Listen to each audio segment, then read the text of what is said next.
get it, I guess. Hey everybody, thanks so much for joining me today. Today I'm speaking to a really fascinating guest. His name is Danyal Diallo, and we're talking all about his incredible life journey. We're going to be, as you know, my work is all about talking to people with inspiring stories, people who have triumphed over adversity, people who have gone through different challenges, and through the way being able to find their passion and purpose and what they're passionate about now. So I'm really excited to talk to Danyal today. To let you know a little bit about him, he's a presenter, a TEDx speaker, a public speaking coach. He's also an actor in the making, and I believe he has a book coming out in the near future. And he's also 17 years old. So that doesn't make you feel inadequate. I don't know what will. But we're going to be talking all about how he's come to these sort of life realizations at such a young age, which is going to be really exciting. So thank you so much for joining me, Danyal. Woo! Thank you for having me, Gaz. You're so welcome. So excited. Well, I've shared a little bit about, just the teaser of what it is you do, but tell us just briefly a little bit about what you do as in your work with a public speaking coach and your work as a presenter. What sort of topics do you usually like to talk about? Sure. I talk about mainly self-awareness and the fact that, you can do that thing that you want to do without, waiting for somebody else's permission. Mm-hmm. That's where I'm at. That's what I realized early on in my life, really. That a lot of people are waiting for somebody else to give them the good to go for their dreams, which I was like, but it's your life. Why? What are you doing? So in the coaching sessions that I do, I coach them on self-awareness to bring them, to get them more self-aware and just discover more about what they really want to do. And a lot of that is really influenced by their family, their friends, other people that have influenced them. So the end product that you get is somebody going towards something that they don't really want, but they think they want because this person's got it. And so that really messes them up, because later on in their life, they realize, hey, hold on a minute. I don't really like this. I like that thing, but I spent so many time going towards this thing. And I also focus on just good quality leadership skills, which is really needed nowadays. And yeah, that's the summary of what I do with the clients and the individual clients that I get. Yeah, amazing. Now, I'd love to ask you in a little bit about how it is you actually got started in, like, what actually led you into doing this. But I thought maybe we could just go back to the beginning and talk a little bit about your early life, because I know that you have a really fascinating backstory. And so I was wondering if you could tell us a little bit about where you grew up and what that was like, and also some of the challenges that you faced as a at a young age, particularly at age 3, because I know something quite defining happened at that age. Sure. So prior to my speaking career, I was just an average lad who loved long walks and normal things. No, I was going to make a joke and say, prior to your speaking career, you were probably an infant. You're so young as it is, but oh my gosh. No, how I got started was I was born in Sudan. And at 3 years old, that event that you talked about was so I have hip dysplasia right now. So I live with a limp. And that is because in Sudan, there was at 4 years old, 4, going to 4, my cousin and I were playing around in around the area that we live in, and we saw a tall building, and builders building those buildings. And my cousin was like, "Hey, Danyal, why don't we try and raise up that building?" And I was like, psh, that wasn't the first time, by the way. Let me make that clear. It wasn't the first time we did this. But she challenged me that day, and I was like, how about no? And then she was like, nah, come on, don't be scared. I know you just don't want to race me because you lose. And I was like, oh, fine. And so we climbed up that building, and I won. And then she came behind me and totally just pushed me. And so that fall was a defining moment, because it wasn't so much what followed afterwards in the form of, like, the pain and the back pain and stuff like that, but more so on the resilience that's going to build my character later on.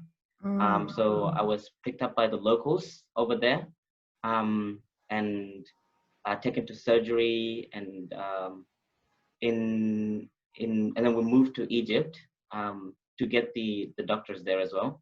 And the doctors over there in Sudan and Egypt, they work a bit differently. So they don't just, help you out. They focus more on, give me the money and then I'll help you out. And it was sort of a, we gotta get this kid help quick situation. Everybody was panicking. And then the doctor was like, he's not gonna walk again. It's over, because at 5, 6, I was like crawling around still, because the injury in my hip. And then after a while, I started getting noticing people looking at me a certain way, which I didn't know, by the way, because I was so young. I didn't realize, you don't realize these things. And you just sort of, it's just the way it is. You sort of grown up, just accepting those looks. And I remember going into, primary school for the first few weeks. And it was it was like I obviously started getting bullied. And it was because of my walk, and I had to build like resilience hardcore. Otherwise I was not going to make it. Because the amount of bullying that happened in those schools was horrible. And you have to sort of, the way I dealt with it was to go and ask myself, what is it that's annoying you about these people? Okay, they're attacking me. Yep. Why are they attacking you? Oh, they're attacking me because of my disability and probably my skin color. Right? Okay. Why are they like, what can you do right now? I can go home, I can ignore them, I can tell the teacher, um I can try to talk to them. There are so many options, right? And so I decided to work at the problem rather than just let it affect me and the emotions just to just come out again. And so that's how I dealt with the problem. But we came to Australia, and my leadership skills started taking root really at church. So I went to church. So sorry to interrupt, but how old would you have been when you? Oh, sorry, there's a bit of echo there. Not sure what's happening. How old would you have been when you moved, firstly to Egypt, and then when you moved to Australia?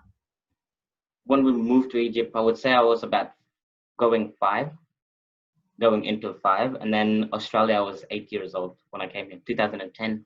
Wow. So that's very, very young, as you were saying, to be asking yourself these very deep internal questions about how can I deal with these bullies, and how can I deal with this? I guess, were you always a really deep thinker? Was that the sort of kid that you were, or were your family like that as well? Was it just something that seemed to always be innate inside of you?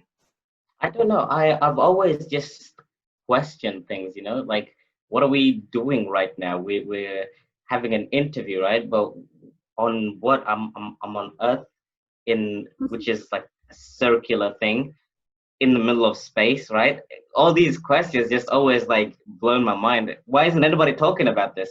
And so I'll just always just ask myself these questions, like, what am I doing? How am I feeling? And just checking in with myself before I like go into a certain situation or react to certain things. And so that I found that has always allowed my stress to just calm down, right? It's a good thing that I started like this, Mm. because it helped me so much later on to find Yeah, it. so that's something that you just taught yourself. Mm, Wow, it's just amazing. because I But you're was. right. It's so important for us to question, to be mindful of how we're feeling and where those feelings are coming from and Mm, what's coming up in me right now and how can I respond to this? How can I deal with it? Um, mm, so I think that's really incredible that you were able to recognize that at such a young age. And so you said you came to Australia at age 8, and mm-hmm. obviously in Egypt you said there'd been a lot of bullying. What was it like when you came to Australia at that time in terms of how people responded to you and your family, how you were treated at school? Was it similar to Egypt, or did you find it quite welcoming here? Similar but quite welcoming. So it's both, Bit take of both options. So I say similar because the racism is still there, bullying. But quite welcoming because the first school I went to was English language school in Noble Park. And I saw that there were a lot of different individuals from everywhere around the world, and so like you can't just bully somebody like that, right? Because everyone is from everywhere, not Australia. So I found that I integrated better there. And then once I was chucked into year 4 at a normal school, it was more or less just dealing and coping with that because I still had friends from the previous school who came to this school. So it was just like going to, talking to them and grouping with them and dealing with the same problems with them. So, Mhm. And you mentioned before that church was a very large part of you, I guess, part of you discovering who you are or feeling connected within Australia. Would that be accurate? yes, yes, yes. So church has always been a part because we've been a Christian family through and through. So my mom and dad are Christian, and so they grew up, and I grew up like in a Christian house. Even in Egypt, we used to go to church regularly. But I didn't really understand what it was. I just, thought it was okay. Sunday, let's go to church. Sunday, let's go to church. But Like, then, sorry to uh-huh. interrupt, but do you remember that? Have you seen that meme and it's like a meerkat that's falling asleep and it says when your parents make you come to church and the meerkat's like just Oh my gosh, stay that's so away. true. That is so true. Um, that's what it is like. Because I was like, why are we going to this place every time, right? And I would get an answer. I was like, I don't understand. And then I would ask the same question again. It's like, why are we going to this like next week and next week? But then I started really understanding his work in Australia when we moved here. I saw that I was in line actually at a for example at my in year 7 in a canteen at school, and I somebody was complaining in line, and I was like, just wait, dude. And then and then they kept complaining, and I was like, how how awesome is that? That this person I broke it down like this person is in line, he's complaining about the line, but he's not thinking about the big picture, the fact that he's alive, right? The fact that he can line up in that line is incredible. So I was like, why aren't you super duper excited about this, or like interested? Because I was like, that's a huge thing. And so I started questioning like, what is it about people that they don't consider these, they're not, like majority of them aren't grateful because they get upset by just waiting in a line. And so I started questioning things, and getting some interesting answers as so. and I met his name. What's his name? Earl Nightingale, as you will talk about him in a bit as well. But my story with Jesus was it went way back, because in year 7 I started going to youth group, and those guys at our church, they were really family.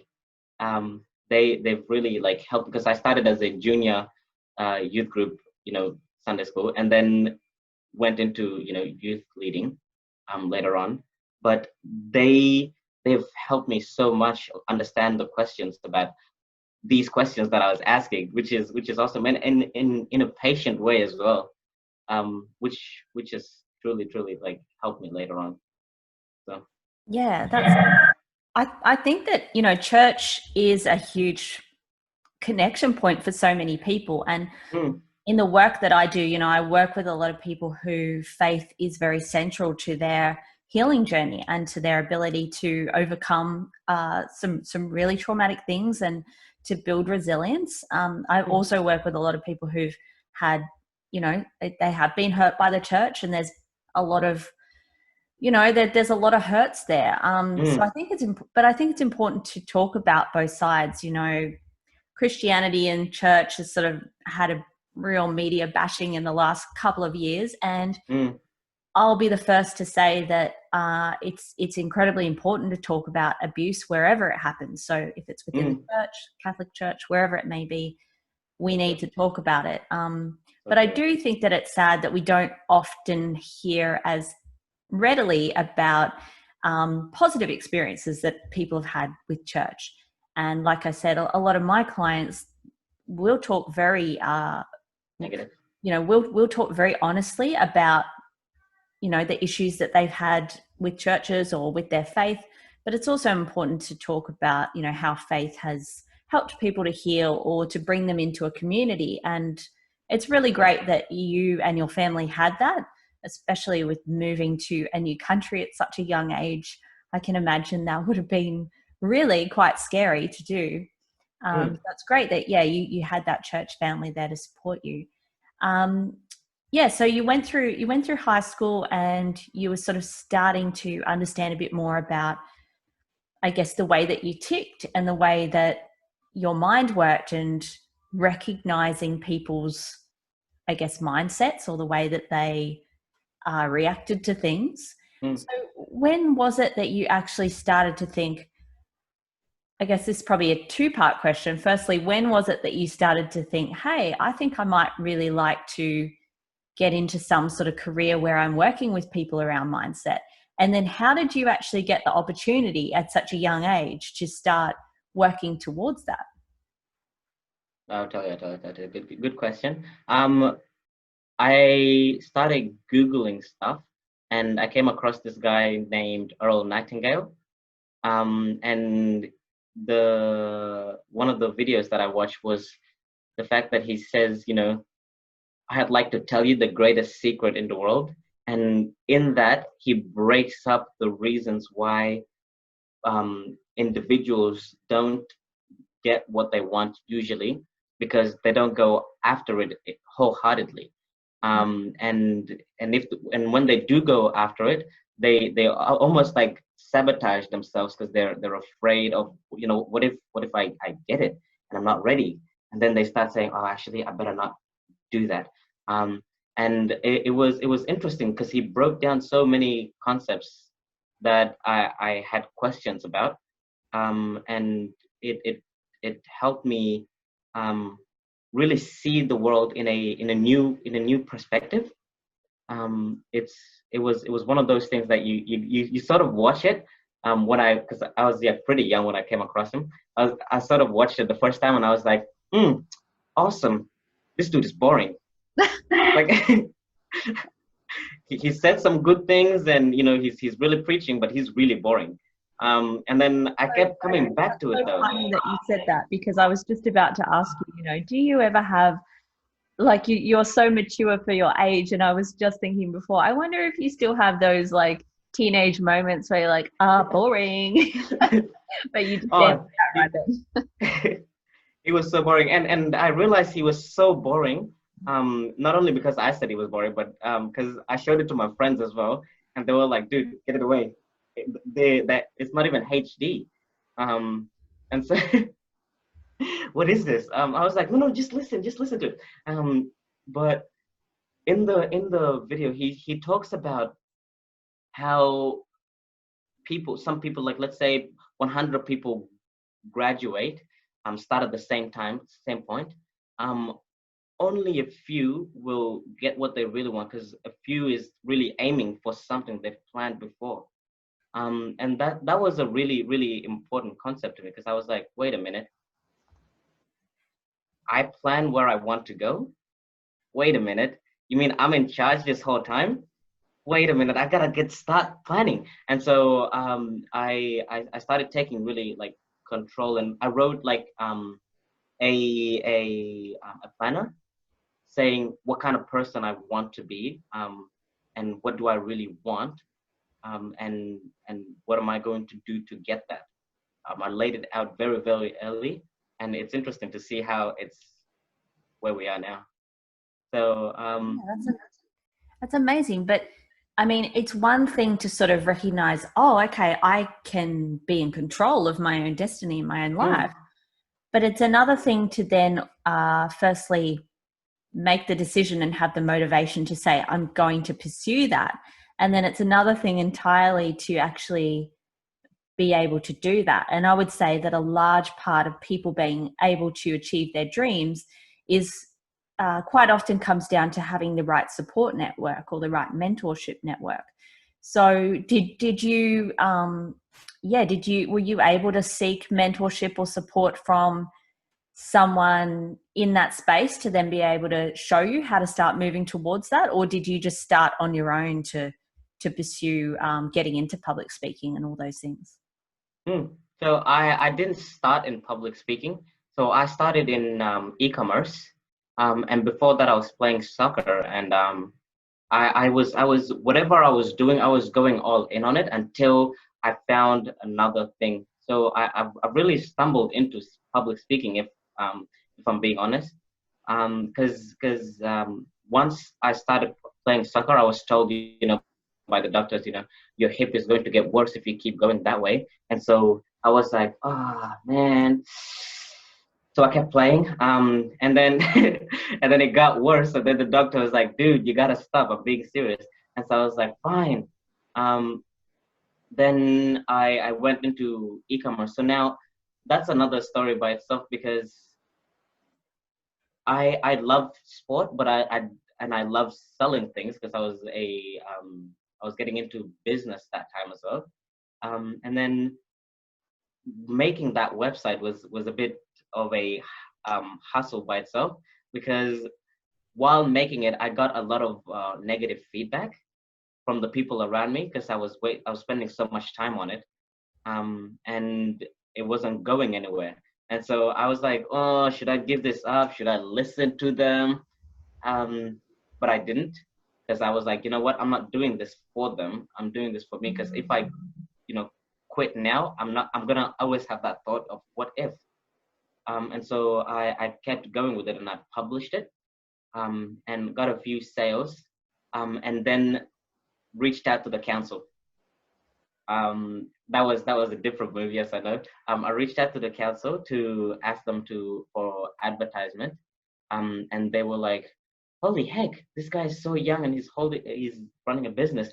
And so they came and interviewed me at school, and then from there, that was an aha moment for me because that was something that was driven by me, right? Mm. Like it felt like I had some resistance, but I didn't budge and didn't like quit to get there. And so that really made me feel that Earl Nightingale was right. If you do follow your heart at the thing that you really want to do, so that was the aha moment, like the brain teaser moment for me. Um, and so the newspaper got published. Then I found a mentor that contacted me and told me, hey, come into this. We have this event, and we'll talk strategy of what to do next. And I was like, pretty cool. No, I don't know you, and you know, you telling me to come into this stranger danger, back away. That's a good And so, point. and so for a few weeks, I talked to him, but I avoided, like, you know, meeting. And then he actually sent me a link of an event that they're having, and it was closer to me, so I was like, all right, I'll give it a go. And I came, and that was the best thing I did, because, you know, I read an important quote that says, you know, give enough people what they want, and they'll give you what you want. Um, and the journey with his name was Chris Hall, by the way. That was my first mentor. He's The journey with him was amazing, because he not only, like, you know, I would go after school. After school, I would go to business events with him, business master classes with him, and I was little, so I'm still little, but I was younger then, and and I would pick up things like a sponge, and things would bounce off me, like things that people are saying in these meetings, and it was really an awesome environment to be in, as I picked up the lingo and the mannerisms of business. Um, And so can I just ask mhm. how crucial do you think that mentorship was in, I guess, helping you to get started and getting to where you are now?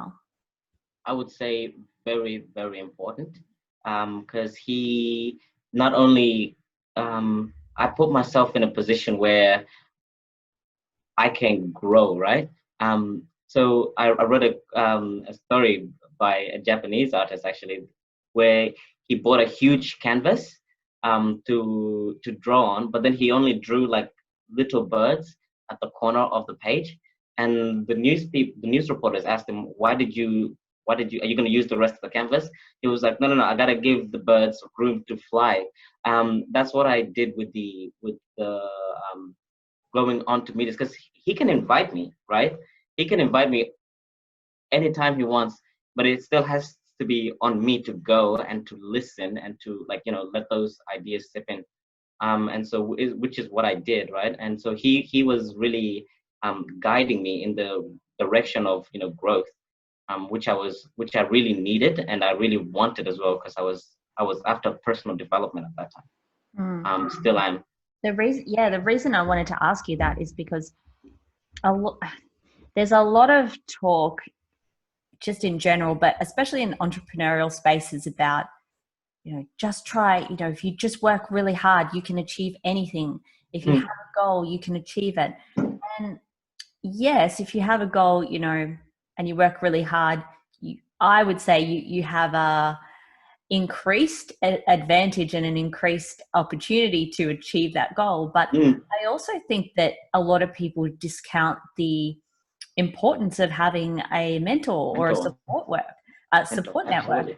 And I would say for me personally, I spent a couple of years after my first book came out just trying to work really, really hard to sell that book, and thinking if I just work really, really hard, I'll be able to, make enough money from my book sales to have a proper income, And well, that was obviously my first mistake, because your book is there to obviously lead into other streams of income and things like that, which I've learned over the years. But for me, I was ready to give up at that point, because I was saying, I'm trying so hard, I'm putting so much effort in, I'm doing Mm, all the right things, but I'm not achieving the goal I have of getting, increased exposure, media interviews, all these things.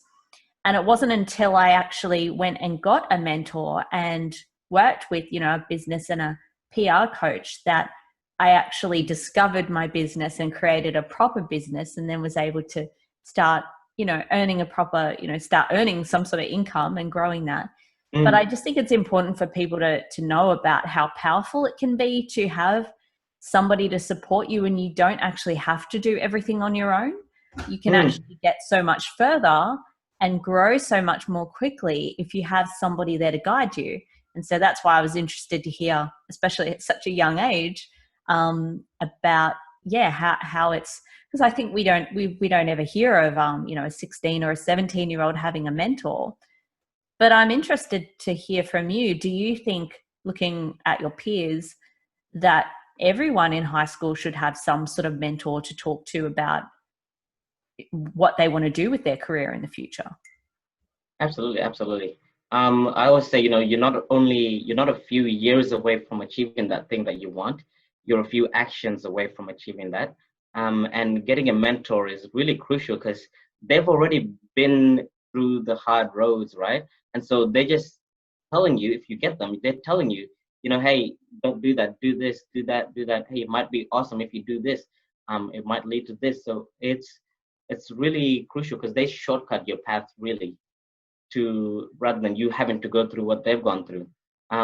In high school, that question, I must say a strong yes.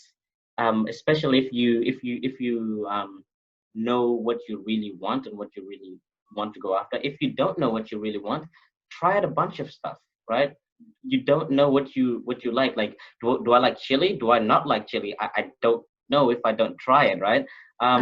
So you have to go through the motions on your own, but at the same time have a guide there just in case you come across something that is interesting or a path that you want to pursue. And can I just add, it's sort of like just like how I started in soccer. Like I thought I was going to be a soccer player at that time, right? And so priorities change. And but I wouldn't have known this if I just, kept wishing that I was a soccer player and not actually gone out there and play, not That's, seeing it through. yeah, and I just wanted to add on that too, because that's something that I speak about as well, is the importance of trying a lot of different things. I hear people say, oh, I tried to do this and it didn't work out. So obviously I'm just not meant to do it. And I say, well, maybe you are meant to do it, but it's just going to take a lot longer than you thought, because we're used to this sort of instant gratification of the world we live in, where, you want something to eat, you jump on Uber Eats and it's there straight away. You I want it now. I want it now. Yeah, everybody wants everything now. And sometimes you do have to stick at it for a lot longer. But just like you said, sometimes the thing that you think that you want, you're either not ready for it yet and maybe you need to grow more, or maybe it's there as a stepping stone to lead you into something else. Absolutely. When I was a teenager, I thought I was going to be all kinds of things. I thought I was going to be a singer and a musician. When I was younger, I wanted to be a horse riding jockey because I loved riding horses. All these things I thought I was going to do. And it's only been through the process of trying so many different things, starting off doing, blogging and writing, blogging about musicians. And I thought, oh, okay, I'm going to be a music reviewer. And then I kept writing and found out I was actually really passionate about social issues, which I know is something that you care about too. So I started writing about organizations like Destiny Rescue, who you're an advocate for as well, which is incredible. And then I thought, okay, I'm going to be a human trafficking advocate. And I started to write a lot about that. And then I started to get into writing about domestic violence and then suicide prevention and lots of different things. And it's led me now to being, a mental health speaker, which is funny because in high school, I was so shy that I actually bribed my teachers into getting out of public speaking. And so, it's funny because if you had asked me in high school, I would have said, no way, I'll never do anything around speaking or anything where I am kind of the focus. But yeah, it's all about, like you said, trying lots of different things, and some things you might fail at, but really it's just an opportunity for you to grow and discover what it is that you actually want to do. And I think it's really incredible that you have been able to discover this at such a young age, because like I'm 35 now, and I only started my business properly about a year and a half ago. And a lot of other people are my age or older and still don't really know what they want to do. They're still working in jobs, like you said, where they go, I don't like doing this, I hate this, but I have to do it because I need an income. So I think it's really great that you are able to model and model this to people your own age, and I guess show a form of leadership as well. But one thing I do want to ask you about is, what has it been like working with people who are so much older than yourself in your coaching business.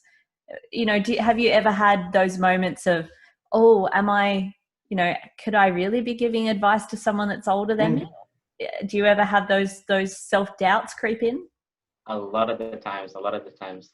Um, the thing with Chris Hall, the thing that Chris Hall did was invite me to different meetings and uh, master classes, right? And so in those meetings and master classes, I would meet new people all the time, way older than me, and I would just tell them, so what's your story? What's your thing, right? And we would get talking, and I would get like this new experience that this person has, like a living person has lived, right? This whole life. And coaching older people is it kind of feels like normal from that, shifting from that, but it's still weird because I have this discovery session with my first clients, like first day, and I tell them, so tell me a bit about yourself, and so we just document everything about them, and it's always been like strange when they tell me something before I was born, right? I'm like, okay, processing that. But it's all in good fun because I'm not focusing on where they've been or how long they've been alive. I'm focusing on where they're going and what do they want to do, what change they want to make, and that's always a good forward move for me. But it's a bit weird still, so it's still good though. Yeah, I imagine. Um, Look, I could talk to you all day, but I want to ask you two last questions. Uh-huh. One is I would love to know what because my book series Reasons to Live One More Day every day, it's all about showing people through lived experience how people get through tough times and what helps them get through their adversity. So one thing I really wanted to ask you is, what are a couple of things that you do to look after your own well-being, and what are a couple of things that you do to help yourself get out of ruts, or you know, if you're in a bit of a funk or a dark space, what are some things that you go to that help you self-care or move past, you know, anxiety or depression or any sort of mental ruts that you might be in? Hmm. So I hope it's seen that I really love what I do and like work hard at it.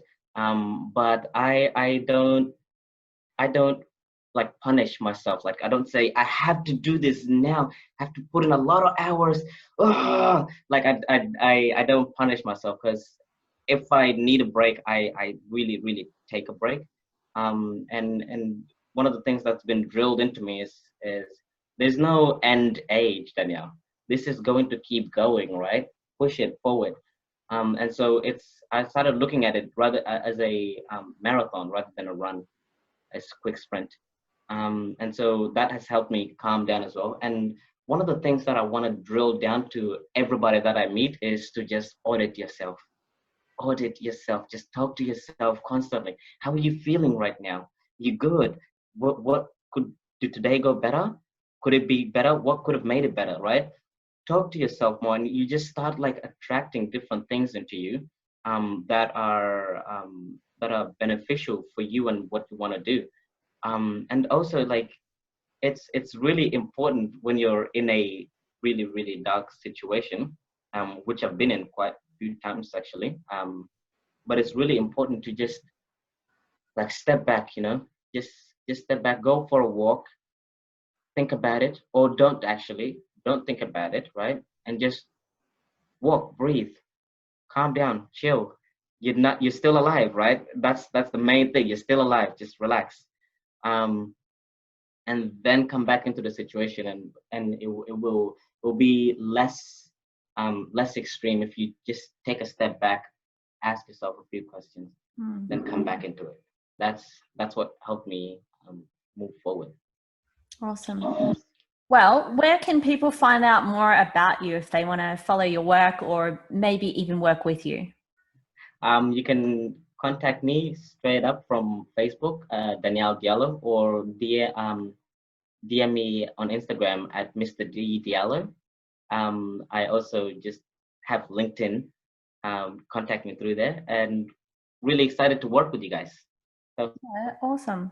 Well, thank you so much for jumping on the call today. thank For you. anyone that's listening, it's funny because uh, I heard of Danyal because we were both on a podcast recently called Ants Talk, and he was on there and I was on there, and then I think I added Danyal on Instagram, but I'm really terrible at replying through Instagram.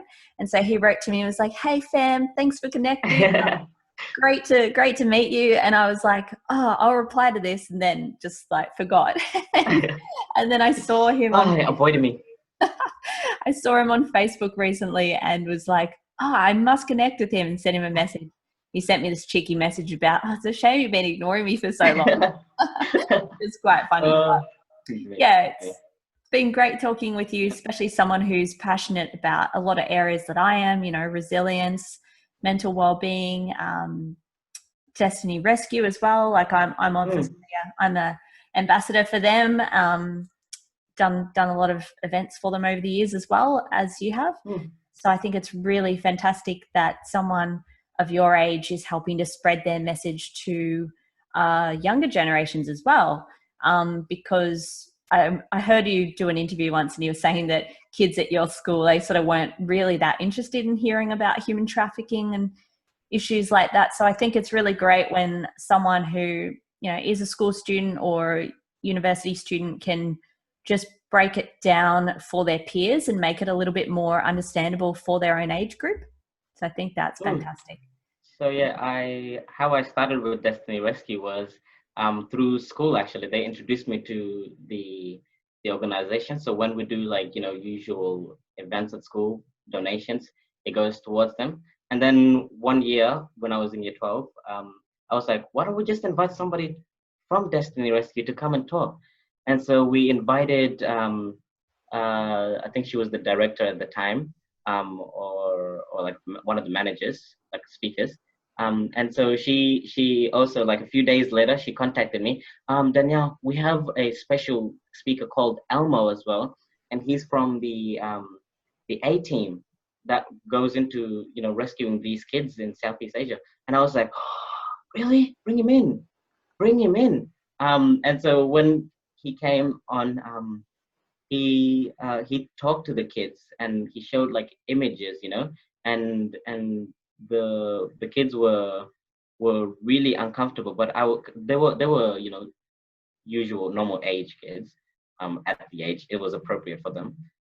But it was I really thought that you can't filter out these things.